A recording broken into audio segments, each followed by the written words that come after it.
Hello mga baka-vibes! So welcome ulit sa akin vlog. For today's video, mga ka-vibes, nandito tayo ulit sa tindahan ni Mama dito sa Caloocan. So pag-uusapan natin ngayon kung alin dito yung top 10 na mabili with my kapatid!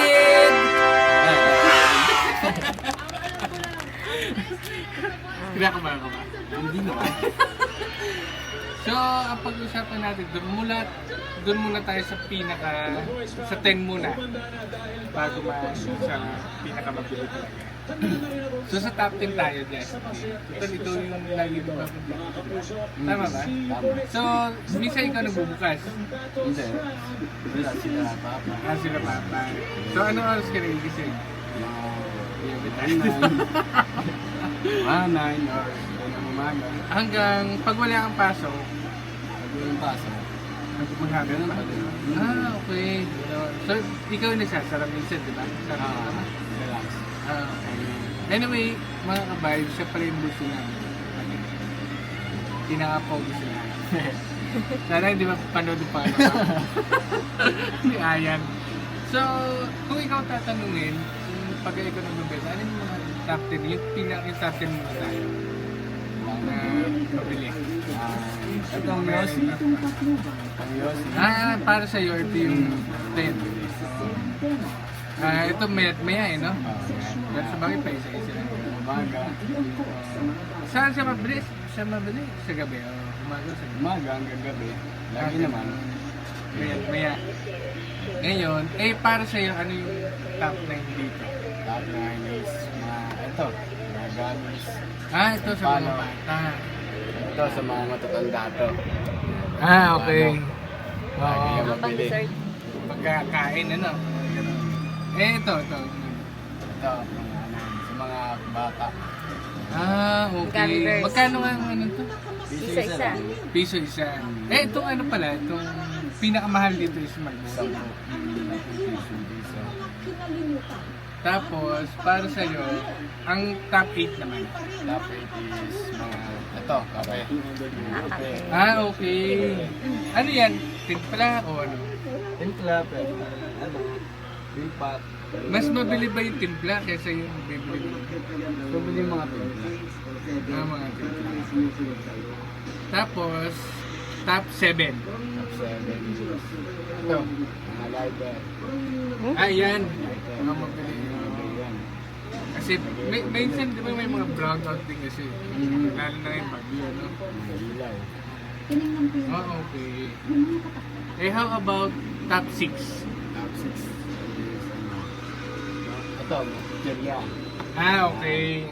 Ito maliliit. Anyway, magkano nga itong ano? Ano, 13 by 12, tapos 10 piso. Okay. Ito, chichirya. Ito mga 10 piso lang din. Hindi ka ba, pag nagbabantay ka, hindi ka ba? Ay, hindi. Ay, ano nga pinaka-paborito mo rito? Paborito ko. Ito, chicharon naman man. Wala ba chicharon mga sa basurahan? Ay, no. Sige.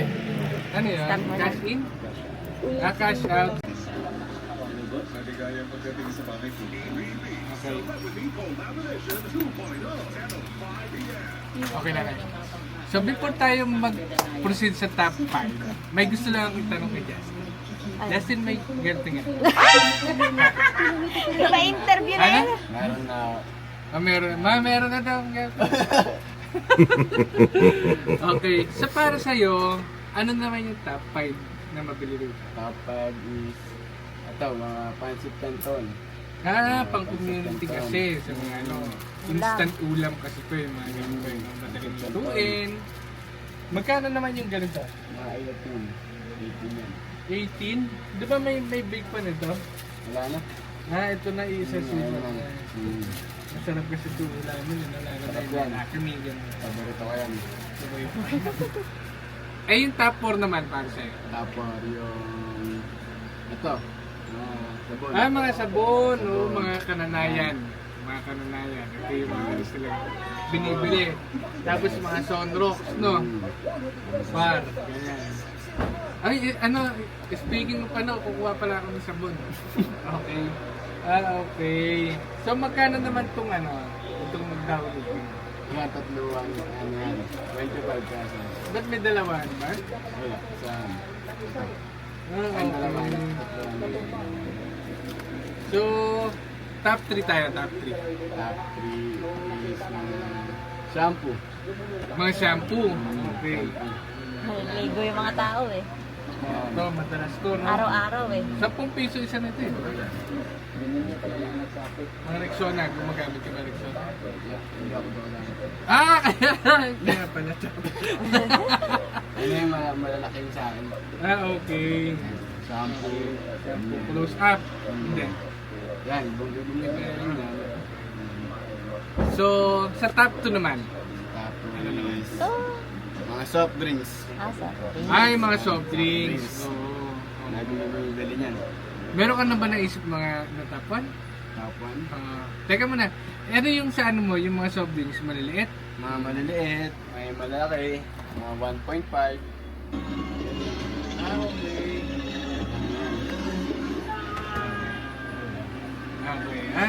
Okay. So, before tayo mag-proceed sa top 1, paki-like and ano naman yung ating page, like, follow, and share. And then, subscribe. So, ano yung top 1, Dustin? Top 1 is mga ulam. Ah, ito, yung mga ganito. Ito talaga Kadalasang mga bumibili. Oo. Minsan pwede rin itong pambaon eh, no? Ito kasi hindi na niluluto to, mga vibes ko. Okay, so ito yung mga presyo. Ah, okay. Ano dito yung pinaka-specific na, no, na ulam? Tingin mo kasi kung pag ikaw nagbabantay. Repeat na ulam. Oh, ano dyan yung pinaka? Ito ba? Ito, mga 555. Ah, okay. Oo, nung last time 555. nandito kami nagbantay. Doon madalas may 555 artada pa nga eh. Ayan na. Ah, okay. Parang bago to, no? Bicol Express. Ay, mukhang sarap yan. Oo, no? Sarap yan. Okay. Thank you Justin sa tip na binigay mo sa aming mga sa mga. Meron ka bang word of wisdom? Pwede mo. So kailangan maging matyaga, no? Maging matyaga, tuloy-tuloy, araw-araw. Masipag. Pagka hindi naman nakakapagod pag nagkakaroon. Hindi naman. Nandito ka lang, tapos nanonood ka ng TV. Yun guys, yung mga kabibes may TV rin dito para yung mga nagbabantay. Mas nalilibang din, no? Mga bumibili, nakikipagkwentuhan ka sa pag may mga bibili. Oo naman. Ah, gano'n. Yun din ang kagandahan ng may isang tindahan na parang kamusta mo yung mga kaibigan mo. Yung mga kaaway mo noon, bibili na rito. So, yun lang. Thank you sa mga nanood. Thank you. See you on my next vlog. Bye. Bye, vibes. Mag-thumbnail kayo. Ganun. 1, 2, 3. Okay.